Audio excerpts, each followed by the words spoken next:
Welcome to the online platform of captain Jile Singh academy. मैं नीरज बुमरा स्वागत करता हूं फिर से बायोलॉजी की इस क्लास में, और ये क्लास फिर से 10th क्लास के लिए है। ठीक है, तो आज का जो टॉपिक है वो रहेगा कंट्रोल एंड कोऑर्डिनेशन वाला चैप्टर। ठीक है, तो हम इस चैप्टर को कंटिन्यू करेंगे। लास्ट से जो लेक्चर था हमारा उसमें हमने कंप्लीटली कवर किया था अवर एनवायरनमेंट वाले चैप्टर को। ठीक है, तो आज हम इसको कंटिन्यू करते हैं। तो जैसे कि हम हमेशा करते हैं एक चीज की है ना, चैप्टर जब भी स्टार्ट होगा तो चैप्टर के नाम के बारे में भी हमें पता होना चाहिए। ठीक है, कि चैप्टर का नाम बता क्या रहा है। इसका पूरे चैप्टर का नाम ही क्या है? Control and coordination. ठीक है, अब मैं समझाता हूं कैसे। देखो, एक काम है, उसको एक तो एक ही इंसान कर रहे हैं, एक काम है उसको ढेर सारे लोग मिलके कर रहे हैं। अब रिजल्ट देखा जाए या फिर काम देखा जाए तो काम तो एक ही है। ठीक है, कैसे? मैं स्टूडेंट्स को बोलूं कि क्लास से बेंचेस बाहर निकालने हैं, पहले पर्टिकुलर एक स्टूडेंट को बोलूं मैं कि क्लास से बेंच को बाहर निकालना है, वो निकाल देगा। फिर मैं बोलूं पूरी क्लास को मिलके क्लास से बेंच बाहर निकालना है, टास्क तो एक ही परफॉर्म हो रहा है। कौन सा? बेंच को बाहर निकालना। पहले वाले केस में सिर्फ एक इंसान ने बाहर निकाला था, बाद वाले केस में लोगों ने मिलके निकाला है। ये जो पहले वाला केस था, क्या इसमें एक वर्ड यूज किया जा सकता है कोऑर्डिनेशन? नहीं, ये एक सिंगल पर्सन ने किया है, तो कोऑर्डिनेशन वर्ड तो बिल्कुल नहीं आएगा। लेकिन अब अगर मैं बात करूं, वो जो क्लास बाकी की बची हुई जिसको ऑर्डर दिया गया था कि क्लास से बेंच को बाहर निकालो, उन्होंने मिल के काम किया है लेकिन काम एक ही किया है। इस केस में हम वर्ड यूज कर सकते हैं कोऑर्डिनेशन। और इसी तरीके से हमारी बॉडी भी काम करती है। हमारी बॉडी के अंदर हर एक पार्ट की अपनी इंपॉर्टेंस है, और ये इंपॉर्टेंस क्या है कि हर एक पार्ट मिलजुल के अपना अपना काम करता है, और इस अपने अपने काम की वजह से पूरी बॉडी फंक्शनल रहती है। ठीक है, और इन सब के मिल के काम करने की वजह से हमारी बॉडी कंट्रोल में रहती है। दैट्स वाई इसको बोला है कंट्रोल एंड कोऑर्डिनेशन। तो हमारी जो बॉडी है वो कैसे काम करेगी? कंट्रोल एंड कोऑर्डिनेशन के तरीके से काम करेगी। अब ये कंट्रोल एंड कोऑर्डिनेशन में हम चीजों को देखना है कि भी कौन से ऑर्गन्स आएंगे, किस ऑर्गन को ऑर्डर दिया जाएगा, किससे ऑर्डर लिया जाएगा, कैसे कंट्रोल होगी, वो सारी चीजें इस चैप्टर में हम देखेंगे। तो हम कंटिन्यू करते हैं इस चैप्टर को।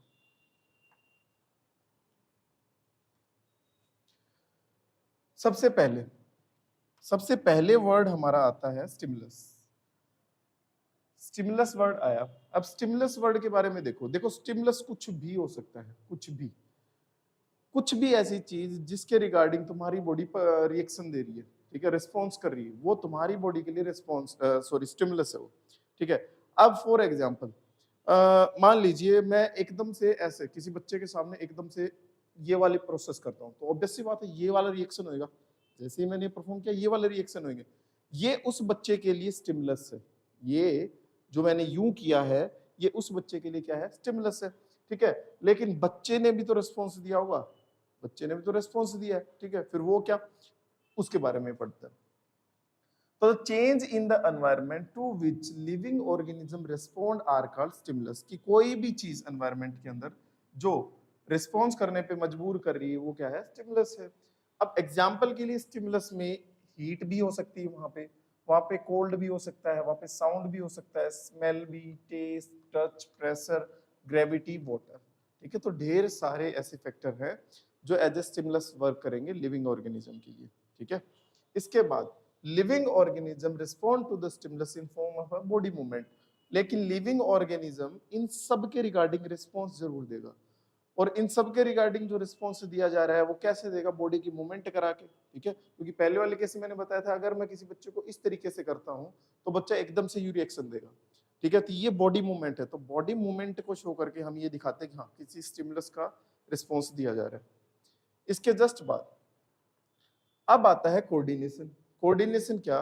कि जो ये एक्टिविटी थी यहां से यहां तक की एक्टिविटी, अब इसमें कोई एक बॉडी पार्ट तो इन्वॉल्व नहीं हुआ होगा, इसमें ढेर सारे बॉडी पार्ट भी इन्वॉल्व हुए, कहीं से ऑर्डर भी आया है, तो सिंगल एक ऑर्गन की फंक्शनिंग नहीं दी है, ढेर सारे ऑर्गन, और सबने मिलके एक ही काम किया है कि भैया वो जो स्टिमुलस था उसका रिस्पॉन्स देना था। ठीक है, तो एक काम लेकिन किया ढेर सारे ऑर्गन ने मिलके। ठीक है, या ढेर सारी मसल्स, सेल, टिश्यू, बहुत कुछ इन्वॉल्व हुआ होगा, यही तो है कोऑर्डिनेशन। अब इसके बारे में देखते हैं। For a proper response to a stimulus many organ in the body should work together. बहुत अच्छे से अगर रिस्पॉन्स करना है ना बॉडी को, तो जो जितने भी ऑर्गन है उनका साथ मिलके काम करना जरूरी है, ठीक है, उनका साथ मिलके काम करना जरूरी है। The work together of the various organ in an organism produce a proper response of the stimulus is called coordination. वो जो response है जो उस stimulus के regarding दिया गया है, that response is known as coordination. और इस coordination के लिए कौन सी चीजें responsible होंगी वो देख लेते हैं हम, ठीक है। तो इस coordination के लिए अगर हम animals में बात करें तो इसी control and coordination के लिए जो चीजें responsible हैं वो है nerve system, एंडोक्राइन सिस्टम, ठीक है। तो ये दो चीजें हैं जो रिस्पॉन्सिबल रहेंगी किसके लिए, कोऑर्डिनेशन इन एनिमल्स। लेकिन वहीं अगर बात करें इन प्लांट्स, अब देखो, आप प्लांट्स की तरफ व्यू कीजिए, आप है ना प्लांट्स की तरफ व्यू कीजिए, क्या लगता है आपको प्लांट्स यूं इस तरीके से झुक के रिस्पॉन्स देगा ना, हो ही नहीं सकता। तो क्या मतलब इसका मतलब प्लांट लिविंग नहीं है, इसका तो ये मतलब है कि सर अभी अभी बोला लिविंग रिस्पॉन्स करते हैं, तो मैंने जैसे उसको ऐसे किया तो उसने रिस्पॉन्स नहीं किया, मतलब वो या तो लिविंग नहीं है या फिर किसी बॉडी ऑर्गन में दिक्कत है, नहीं, ऐसा कुछ नहीं है। ये चीज हम पहले भी क्लियर कर चुके हैं ऑफलाइन क्लासेस में कि एक होती है मूवमेंट, एक होती है लोकोमोशन। प्लांट मूवमेंट शो करते हैं ना कि लोकोमोशन, ठीक है। रिस्पॉन्स करेंगे लेकिन जरूरी नहीं उसके लिए स्टिमुलस आपका ये इस तरीके से करना हो, ठीक है, और भी बहुत से फैक्टर है। तो प्लांट के अंदर भी कोऑर्डिनेशन और कंट्रोल होता है, लेकिन वहां होता है किसके हेल्प से, बाय द केमिकल सब्सटेंस, जिनको हम बोलते हैं क्या, प्लांट हार्मोन, या फिर इन्हीं प्लांट हार्मोन को एक दूसरा नाम दिया गया है, that is known as phytohormones. Clear है। तो ये सारी चीजें हैं जो रिस्पॉन्स कराती हैं, जो कंट्रोल कराती हैं, जो कोऑर्डिनेशन भी कराती हैं, ठीक है ना। किस चीज के अंदर, एक कुछ एनिमल्स के लिए है तो कुछ प्लांट्स के लिए। क्लियर है। तो ये सारा जनरल इंट्रोडक्शन था कंट्रोल एंड कोऑर्डिनेशन के लिए।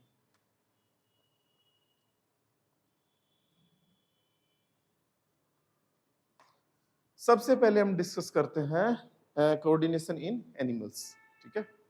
चलो देखो, हमने अभी अभी एक चीज पढ़ी है क्या, कि अगर एनिमल्स के अंदर कंट्रोल एंड कोऑर्डिनेशन कराना है तो हमारे लिए जो रिस्पॉन्सिबल चीजें होंगी या फिर जो ऑर्गन पार्टिसिपेट करेंगे मेजरली, कौन कौन से, नर्व सिस्टम है और एंडोक्राइन सिस्टम है। सबसे पहले हम इसको क्लियर कर लेते हैं, नर्व सिस्टम को। नर्व सिस्टम को क्लियर कर लेते हैं क्या, कि एक नर्व सिस्टम के अंदर क्या क्या इन्वॉल्वमेंट रहेगी। एक नर्व सिस्टम के पास ब्रेन है, एक नर्व सिस्टम के पास स्पाइनल कॉर्ड है, और एक नर्व सिस्टम के पास ढेर सारी नर्व्स हैं, ठीक है। इन सब का कॉम्बिनेशन क्या करेगा, एक नर्व सिस्टम को फंक्शनल बनाएगा, ठीक है। अब इन सब के काम करना जरूरी है, लेकिन इनको भी तो कोई इंफॉर्मेशन देगा, इनको भी तो कोई इंफॉर्मेशन देने वाला चाहिए। तो वो इंफॉर्मेशन लाके देंगे कौन, रिसेप्टर। रिसेप्टर इंफॉर्मेशन लेके आएगा, उसके बाद ढेर सारी प्रोसेस, नर्व्स है, स्पाइनल कॉर्ड है, ब्रेन, तब कहीं जाके फाइनल डिसीजन होगा। तो सबसे पहले किसी भी स्टिमुलस का पता जो लगाएगा वो कौन है, वो पता लगाएगा रिसेप्टर। तो देख लेते हैं, the sense organ which receive the stimulus, सबसे पहले जो स्टिमुलस को रिसीव करेगा वो कौन है, रिसेप्टर्स है, and pass the message to the brain. और यही रिसेप्टर मैसेज को किसके पास भेजेंगे, या तो ब्रेन के पास भेज देंगे या फिर स्पाइनल कॉर्ड के पास भेज देंगे। किसकी हेल्प से भेज देंगे, ये भेज देंगे इसको सेंसरी नर्व्स के थ्रू। क्लियर है। तो सेंसरी नर्व्स के थ्रू इस चीज को भेज देंगे। अब कितने रिसेप्टर हैं हमारी बॉडी में, सवाल ये आता है, कितने रिसेप्टर हैं, कहाँ कहाँ हैं, क्या क्या फंक्शन परफॉर्म करेंगे, तो वो देखते हैं। हमारे पास बेसिकली अगर एनिमल्स की बात करें तो 1 2 3 4 5, कितने रिसेप्टर हैं, 5 रिसेप्टर हैं। सबसे पहले फोटो रिसेप्टर, जिसका काम क्या है, लाइट को डिटेक्ट करना। ये प्रेजेंट कहाँ है, आईज के अंदर प्रेजेंट, ठीक है। फिर आता है फोनो रिसेप्टर, काम क्या, साउंड को डिटेक्ट करना, प्रेजेंस कहाँ, ईयर्स के अंदर, ठीक है। उसके बाद ओल्फैक्टरी रिसेप्टर्स, काम क्या, स्मेल को डिटेक्ट करना, और प्रेजेंस कहाँ, नोज के अंदर। गस्टेट्रो रिसेप्टर्स, टेस्ट को डिटेक्ट करेंगे और प्रेजेंट कहाँ रहेंगे, जीभ के ऊपर, टंग के ऊपर प्रेजेंट रहेंगे, ठीक है। इसके बाद लास्ट जो हमारा है टेंगो रिसेप्टर, या फिर इसको हम बोल देते हैं थर्मो रिसेप्टर भी। क्या? Thermo receptors. ठीक है। काम कोई भी टच है उसको डिटेक्ट करना, प्रेजेंस कहाँ पे? स्किन के अंदर। ठीक है, तो ये सारी चीजें हैं जो डिनोट कराएंगी, डिटेक्ट करेंगी चीजों को। ठीक है ना, तो ये सारी चीजें हैं।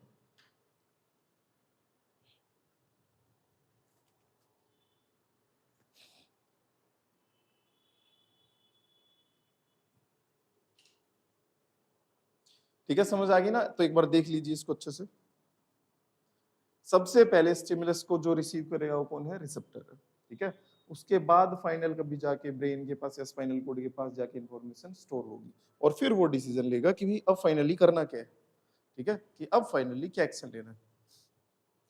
इसके बाद जैसे रिसेप्टर ने काम किया, जो अगला टास्क है वो किसका है? इफेक्टर्स का। इफेक्टर्स कौन सा? कि जहां भी वो फंक्शन, जहां भी वो चीज अफेक्ट हुई, जिसने भी वो फील किया उस स्टिमुलस को।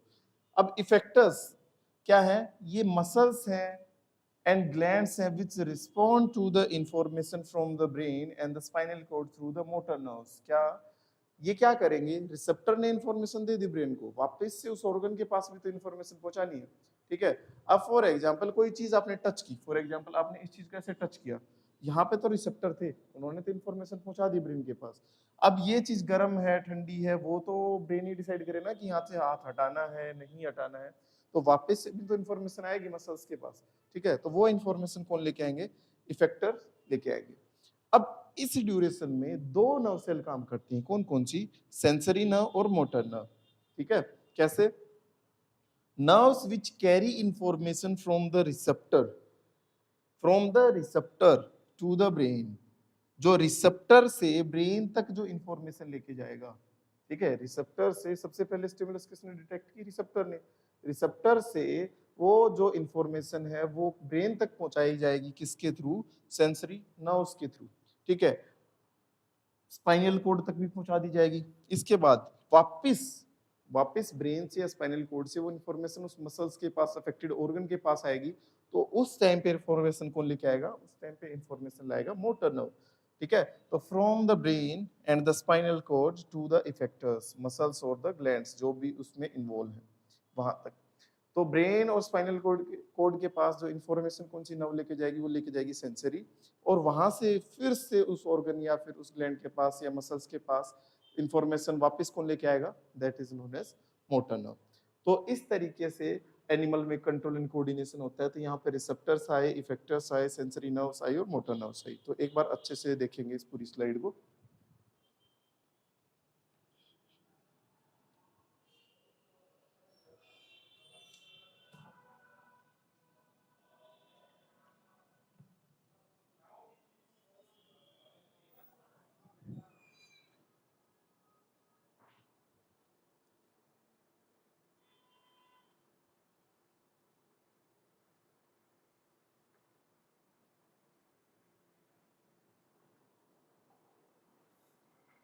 हाँ जी, क्लियर है?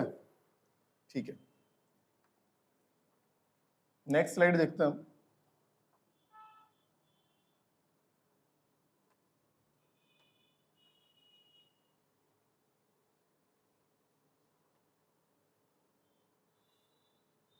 हाँ जी, देखिए बेसिक चीजों के बारे में हमने डिस्कस कर लिया। अब हम देखते हैं ह्यूमन नर्व सिस्टम के बारे में कि एग्जैक्ट ह्यूमन नर्व सिस्टम है क्या। ह्यूमन नर्व सिस्टम की अगर बात की जाए तो part of the nerve system कौन कौन से? The nerve system consist CNS, जिसको सेंट्रल नर्व सिस्टम बोलते हैं, या फिर PNS, पेरिफेरल नर्व सिस्टम हम बोलते हैं। ठीक है, तो नर्व सिस्टम के कितने पार्ट्स में डिवाइड किया गया? हमने दो पार्ट्स में डिवाइड करा है, CNS और PNS में। अगर CNS की बात की जाए तो CNS के पास भी कौन कौन प्रेजेंट रहेगा? ब्रेन प्रेजेंट रहेगा या फिर स्पाइनल कोड प्रेजेंट रहेगी। ठीक है, या तो ब्रेन प्रेजेंट रहेगा या फिर स्पाइनल कोड प्रेजेंट रहेगी।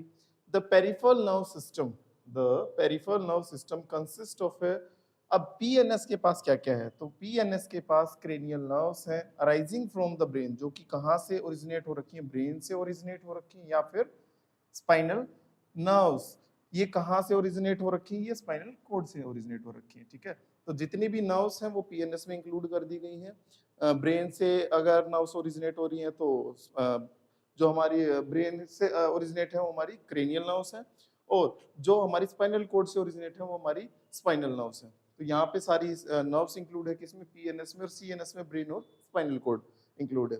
ठीक है, तो इस तरीके से पूरी बॉडी के अंदर नर्व्स का पूरा जाल बिछा हुआ है। ठीक है, जिसमें क्रेनियल नर्व्स भी आ गई, जिसमें स्पाइनल नर्व्स भी आ गई। ठीक है, तो ये पूरा जो वेब लाइक स्ट्रक्चर क्रिएट होती है सिर्फ और सिर्फ नर्व्स की वजह से। और ये हमारे यहाँ पे ब्रेन है और स्पाइनल कोड है, जो कि किसका हिस्सा है, सीएनएस का हिस्सा है। वन बाय वन इनको हम अब पढ़ लेते हैं।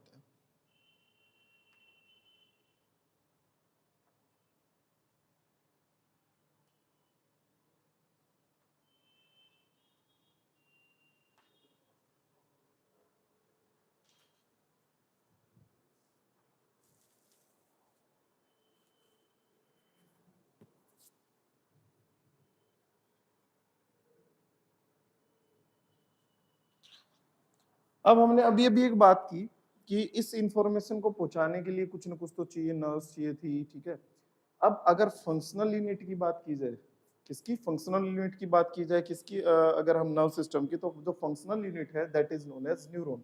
ठीक है, एक नर्व सेल, एक नर्व सेल है। अच्छा, एक बहुत बार कंफ्यूजन है बच्चों को, वो कंफ्यूजन दूर कर देते हैं कि अगर हम बात करें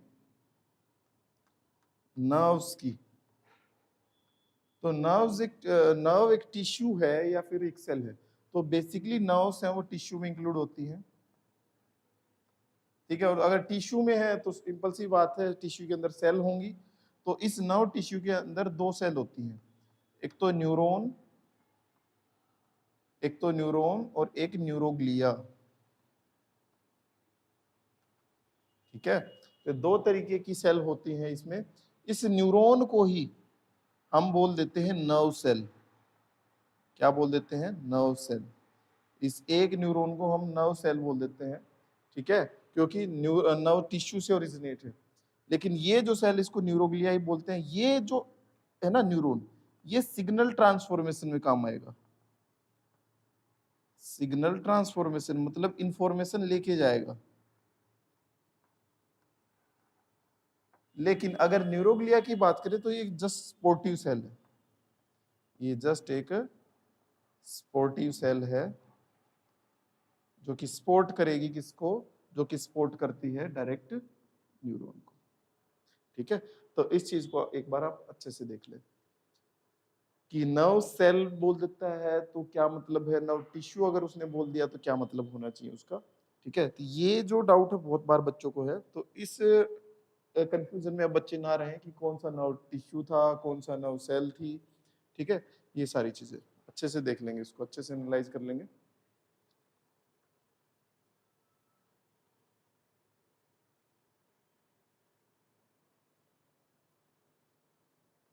क्लियर है? ठीक है, अब हम इस नर्व सेल के बारे में पढ़ते हैं।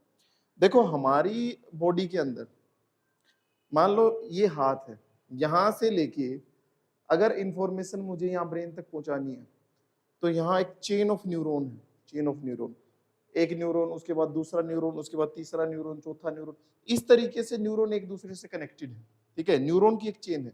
लेकिन हम अभी समझ रहे हैं सिर्फ एक न्यूरॉन की स्ट्रक्चर को, क्योंकि एक न्यूरॉन की स्ट्रक्चर समझ में आ गई तो बाकी न्यूरॉन की स्ट्रक्चर भी वैसे ही है, बस उस चेन को कनेक्ट कर देना है।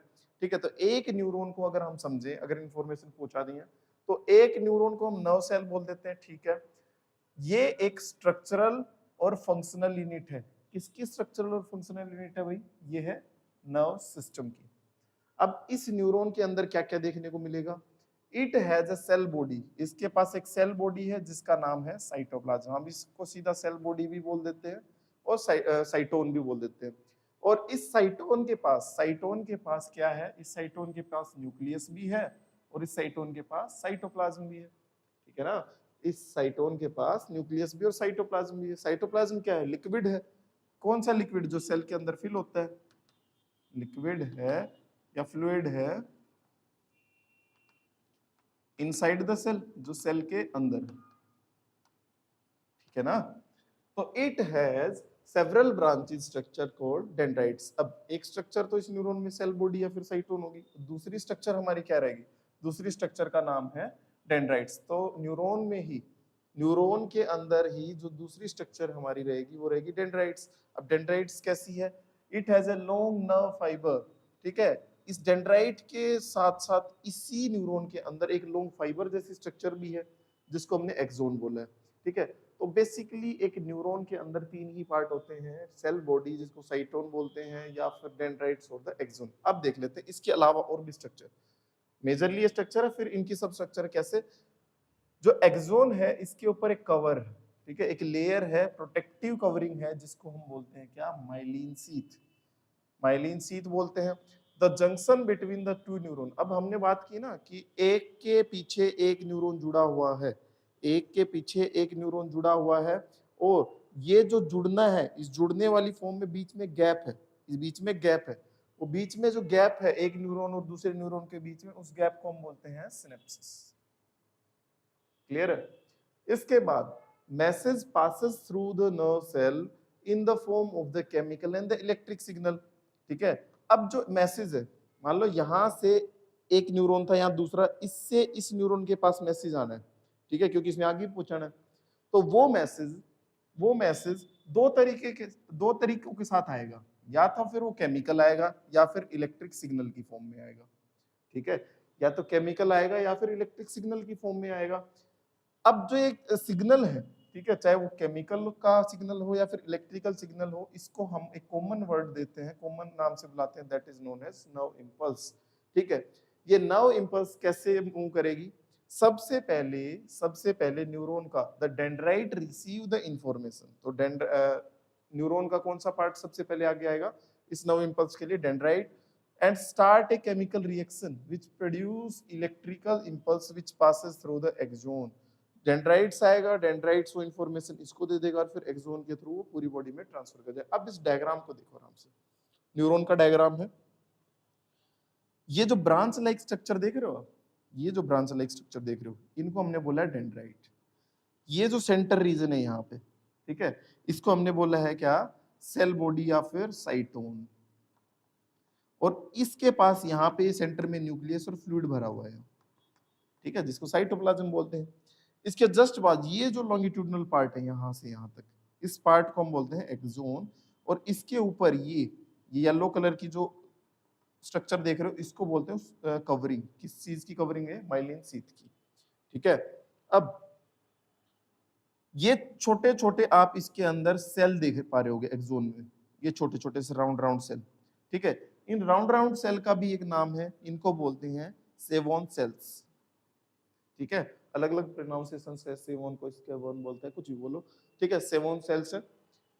इसके जस्ट बाद फिर से ब्रांच लाइक स्ट्रक्चर है, लेकिन यहाँ पे ऐसे नोड है, ठीक है, round structure, bulb like structure है, जिनको हम बोलते हैं एक्सोन का टर्मिनल।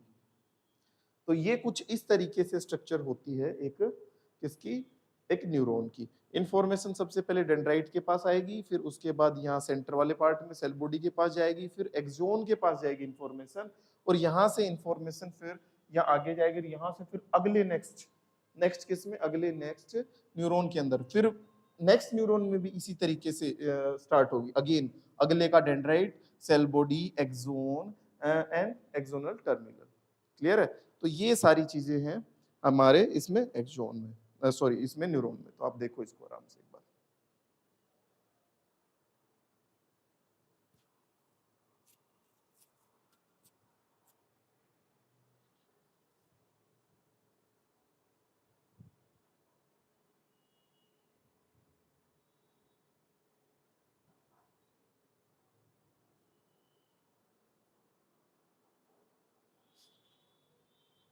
चले नेक्स्ट, ठीक है।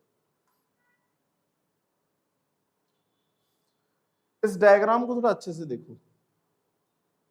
इस डायग्राम में फिंगर जैसी स्ट्रक्चर दिख रही होंगी आप लोगों को, ये फिंगर जैसी स्ट्रक्चर, ये फिंगर जैसी स्ट्रक्चर क्या है, ये फिंगर जैसी स्ट्रक्चर जो येलो पार्ट दिख रहा है, ये क्या है, वो एक्सोन का टर्मिनल है। एक्सोन का टर्मिनल जो होल्ड किए हुए है किसको, मसल्स को, ठीक है, मसल बंडल को, ठीक है, इस तरीके से होल्ड किए हुए है।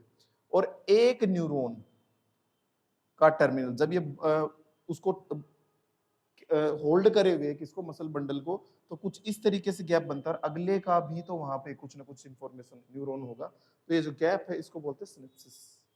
ठीक है ना। नेक्स्ट,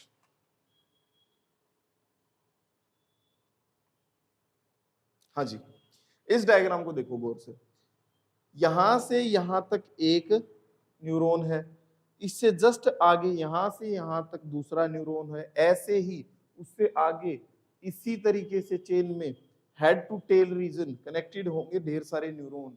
और यही इंफॉर्मेशन, फॉर एग्जांपल अगर सबसे पहले इंफॉर्मेशन इसके डेंड्राइट के पास आई है, तो यहां से डेंड्राइट से अगली इंफॉर्मेशन सेल बॉडी के पास, सेल बॉडी से एक्सोन के पास, एक्सोन से एक्सोन टर्मिनल के पास, फिर यहाँ पे जो सिनेप्स था, गैप था, उस गैप को क्लियर किया जाएगा, फिर अगले के टर्मिनल, अगले के डेंड्राइट के पास, सेल बॉडी के पास, एक्सोन के पास, एंड देन फाइनली फिर से एक्सोन टर्मिनल के पास, और इसी तरीके से अगला फिर से सिनेप्स आएगा, फिर से डेंड्राइट्स आएंगे, ऐसे ही फर्दर कंटिन्यू रहेंगी क्या, इंफॉर्मेशन का ट्रांसफर होना।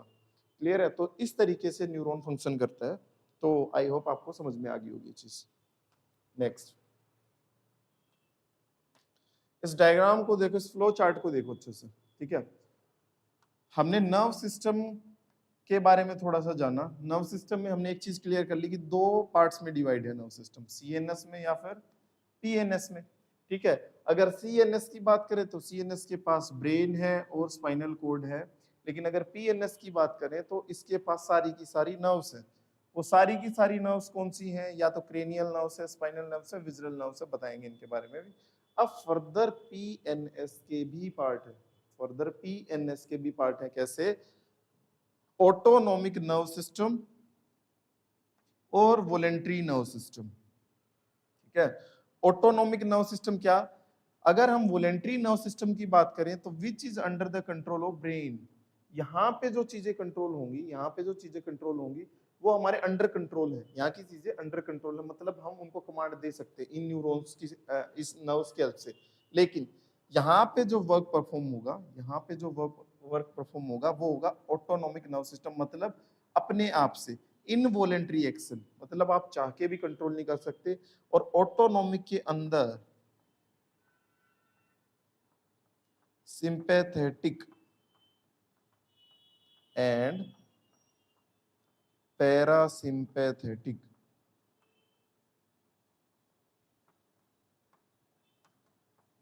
ये भी इन्वॉल्व रहते हैं पार्ट्स। ठीक है, जिनका काम क्या है, एक का काम है इंक्रीज करना किसी भी चीज को। सिंपैथेटिक वर्क करेगा तो मतलब वो चीजों को बढ़ा देता है, पैरासिम्पैथेटिक अगर वर्क करेगा तो ये चीजों को डिक्रीज करता है। ठीक है, तो इस तरीके से ऑटोनॉमिक नर्व सिस्टम काम करता है। क्लियर है। तो इस फ्लो चार्ट को एक बार अच्छे से देखो कि नर्व सिस्टम को हमने दो पार्ट्स में डिवाइड किया, सीएनएस पीएनएस में। सीएनएस में ब्रेन और स्पाइनल कोड, पीएनएस के अंदर नर्व्स जो कि क्रेनियल, स्पाइनल, विजुअल। पीएनएस के भी फर्दर दो पार्ट, वॉलेंट्री और ऑटोनॉमिक। ऑटोनॉमिक के अंदर भी दो पार्ट आते हैं, सिंपैथेटिक और पैरासिम्पैथेटिक। ठीक है, वो हमारी वो एक्टिविटी कंट्रोल करेगा जिसको हम चाह के कंट्रोल, अपनी इच्छा से कंट्रोल कर सकते हैं, लेकिन यहाँ ऐसा कुछ नहीं है। या इनवॉलेंट्री एक्शंस होंगे जिनको हम कंट्रोल नहीं कर सकते। ठीक है ना, क्लियर है।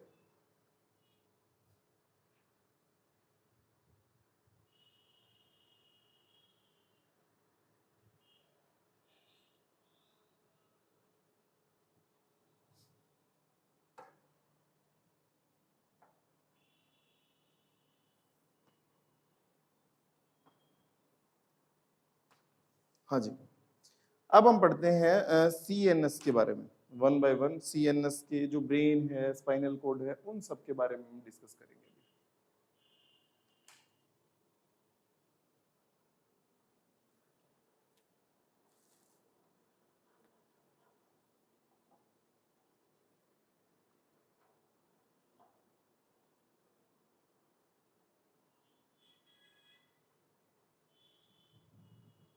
चलिए शुरू करते हैं। देखो, हमने अभी अभी पढ़ा कि सीएनएस के पास ब्रेन है और स्पाइनल कोड है। अब इन दोनों ही चीजों को हम वन बाय वन क्लियर करते हैं कि सबसे पहले ब्रेन, कि ब्रेन कैसे वर्क करेगा, क्या क्या पार्ट्स हैं। Okay, the brain is the main coordinating centre in the human body. अगर ह्यूमन बॉडी की बात करें तो जो मेन सेंटर है कंट्रोल और कोऑर्डिनेशन का, वो कौन है, वो है brain. It is protected by cranium. अब ये एक हार्ड केविटी के अंदर, हार्ड बॉक्स के अंदर बंद है, जो ये हमारी ना ये हार्ड बॉक्स, ठीक है, इसके अंदर बंद है और इस हार्ड बॉक्स को हम बोलते हैं क्रेनियम, ठीक है, इसको बोलते हैं cranium. It is covered by 3 membrane, ये बेसिकली 3 मेम्ब्रेन से कवर होता है। It is covered by 3 membrane.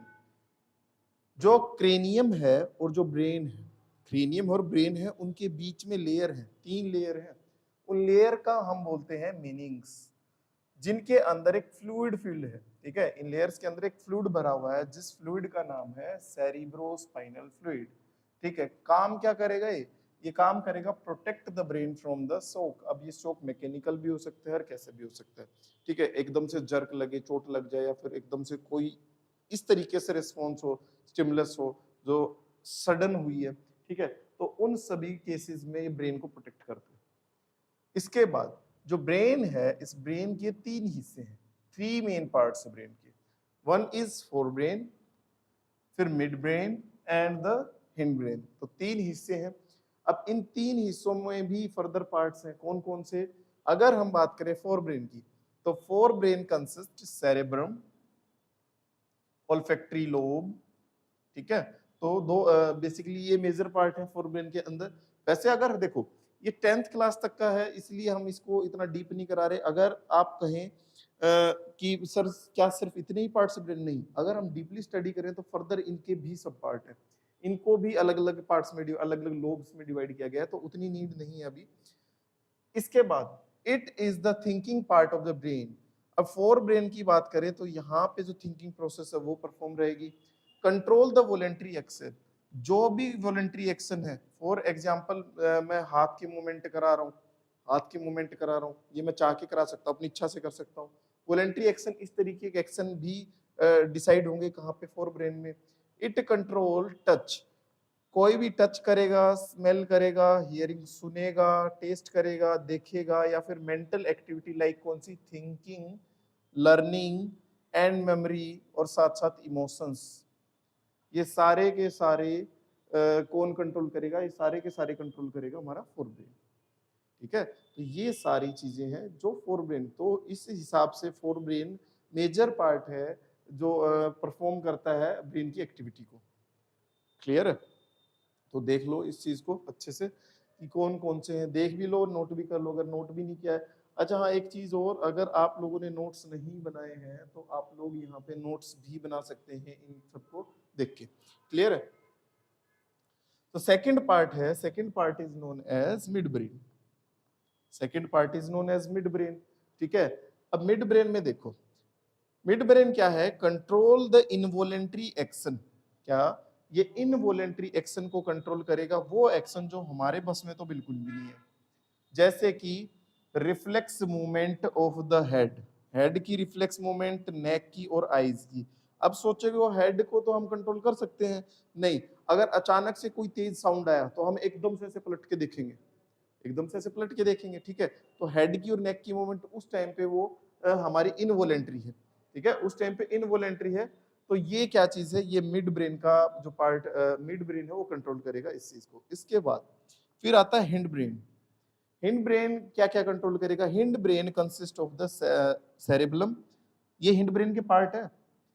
Hind brain consist cerebellum, pons and medulla, cerebrum, pons and medulla, ठीक है। तो ये सारी चीजें ये 3 पार्ट है हमारे किसमें? हिंड ब्रेन में। कौन क्या क्या कंट्रोल करता है वो देख लेते हैं। अगर हम बात करें सेरेबलम की, अब अगर हम बात करें सेरेबलम की, तो बॉडी के जितने मूवमेंट्स है, या बॉडी, अब मैं खड़ा हूं, ठीक है, मेरा बैलेंस है, मैं गिर नहीं रहा, ये सारी चीजें, या फिर पोस्चर, फॉर एग्जांपल मैं बैठा हूँ, बेंच पे बैठा हूँ, चेयर पे बैठा हूँ, ठीक है, या फिर मैं एक पांव पे खड़ा हूँ, ये बैलेंस पोस्चर, या फिर योगा कर रहा हूँ, वो सारी की सारी चीजें कौन कंट्रोल करेगा? वो करेगा सेरेब्रम, ठीक है। उसके बाद हम पार्ट देखते हैं हिंड ब्रेन का। तो हिंड ब्रेन का जो पार्ट है वो क्या है? अगला पार्ट है पोन्स। पोन्स क्या कंट्रोल करेगा? जो भी हम सांस ले रहे हैं, रेस्पायरेशन, ठीक है, हमें सोचना नहीं पड़ रहा कि सांस लेना है कि छोड़ना है, ये सारी चीजें ये अपने आप हो रही है, ऑटोमेटिक हो रही है, तो इस चीज को कंट्रोल करेगा पोन्स रीजन, जो कि हिंड ब्रेन का है। इसके बाद हम देखते हैं मेडुला। थर्ड पार्ट है किसका? हमारा थर्ड पार्ट है हिंड ब्रेन का। अब इस थर्ड पार्ट में देखो, ये हार्ट बीट को कंट्रोल करता है, ठीक है, ये ब्लड प्रेशर को भी कंट्रोल करता है, ये स्वेलोइंग, स्वेलोइंग मतलब खाना जो आप गटकते हैं चीजों को, उसको भी, कफिंग को, खांसने को भी कंट्रोल करेगा, स्नीजिंग को भी कंट्रोल करेगा और वोमिटिंग को भी कंट्रोल करेगा, ठीक है। तो ये जो सारी चीजें हैं, ये जो सारी चीजें हैं, कौन सी, हमारी हार्ट बीट होगी, ब्लड प्रेशर होगा, स्वेलोइंग हो गया, कफ हो गया, स्नीजिंग होगी और वोमिटिंग होगी, ये सारी की सारी चीजें कौन, ब्रेन का hind part, hind brain control करेगा। और हिंड ब्रेन में भी कौन, मेडुला रीजन, ठीक है ना। तो ये सारे पार्ट्स हैं किसके, ब्रेन के, जो कंट्रोल एंड कोऑर्डिनेशन, इनके फंक्शंस आप देख सकते हो अच्छे से, कौन किस चीज को कंट्रोल कर रहा है, क्लियर है। तो यहाँ पे आप इन चीजों के भी नोट्स बना सकते हैं, ठीक है ना। अगर किसी बच्चे ने नोट्स नहीं बनाए हैं तो आप यहाँ से नोट्स बना सकते हैं इजीली, ठीक है, क्लियर है, ठीक है। नेक्स्ट चलते हैं हम।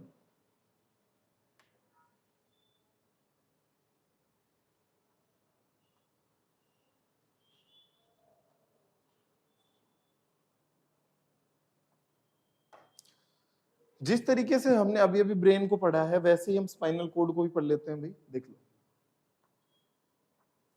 स्पाइनल कोड है, spinal cord start from the brain, कहां से शुरू होती है, start from the brain, and कहां तक जाती है, extend through the vertebrae columns, vertebrae columns तक जाती है। टोटल कितने पेयर्स ऑफ नर्व्स ये रखती है, तो 31 पेयर ऑफ नर्व्स, जो नर्व्स ओरिजिनेट होती हैं कहां से, स्पाइनल से, कितने पेयर हैं, 31 पेयर हैं। It is concern with reflex action and the conduction of the nerve impulse to and from the brain. मतलब क्या है कि रिफ्लेक्स एक्शन कराने में रिस्पॉन्सिबल है, क्या, कैसे, कि फॉर एग्जाम्पल मेरे पाँव पे किसी ने ऐसे हिट किया तो मैं एकदम से पाँव को हटाऊंगा वहां से, तो ये जो एकदम से हिट किया, इस इंफॉर्मेशन को स्पाइनल कोड के थ्रू ब्रेन तक लाना है, और फिर वापस से उस पैर को या फिर उस पाँव को हमने ना ऑर्डर देना है कि भाई वहां से हट जाओ, कोई चीज है जो दिक्कत कर रही है तुम्हें वहां से पाँव हटा लेना चाहिए, ठीक है। तो वो सारी एक्टिविटी क्या है, वो रिफ्लेक्स एक्शन है, और इस चीज को कंट्रोल करने में सबसे बड़ी रिस्पॉन्सिबिलिटी है स्पाइनल कोड की। अब यहाँ पे वर्टिब्रीज देख पा रहे होगे आप, ठीक है। ये देखो यहाँ पे, पता नहीं आप अच्छे से चीज देख पा रहे हो कि नहीं, यहाँ पे लिखा है C1 C2 C3 C4 C5 C6 C7, ठीक है। ये एक्चुअल में क्या है, ये वर्टि जो देसी भाषा में ये नहीं कहते डिस्क, ठीक है, हम कहते हैं कि सर्वाइकल पेन है, डिस्क खराब हो गई है, ये वही डिस्क है, ठीक है। सर्वाइकल में 7 होती हैं, ठीक है, थोरेक्स में 12 होती हैं, लुम्बर में 5 होती हैं, कोएक्सियल कॉम्बिनेशन है, और फिर सेक्रल भी, सेक्रल के बाद कोएक्सियल, सॉरी।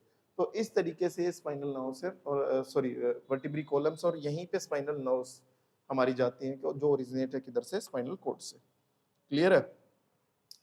तो आज के लिए हम इतना ही करेंगे, आज के लिए हम इतना ही करेंगे इस क्लास में। आज हमने जो क्लास में पढ़ा है वो क्या है, वो हमने सीएनएस के बारे में पढ़ा, सीएनएस में ब्रेन, स्पाइनल कोड, इसके बारे में क्लियर कर लिया है। हमने रिसेप्टर्स के बारे में जान लिया है, हमने नर्व्स के बारे में जान लिया, हमने न्यूरॉन्स के बारे में जान लिया, ठीक है। तो ये आज का जो है इस क्लास का मेन टॉपिक थे। बाकी हम कंटिन्यू करेंगे इस क्लास को कल फर्दर, ठीक है। इससे रिमेनिंग जो इससे रिलेटेड टॉपिक है वो सारे हम पूरे कवर करने वाले हैं इन क्लासेस में। तब तक के लिए आप हैप्पी रहिए और हेल्दी रहिए। Thank you.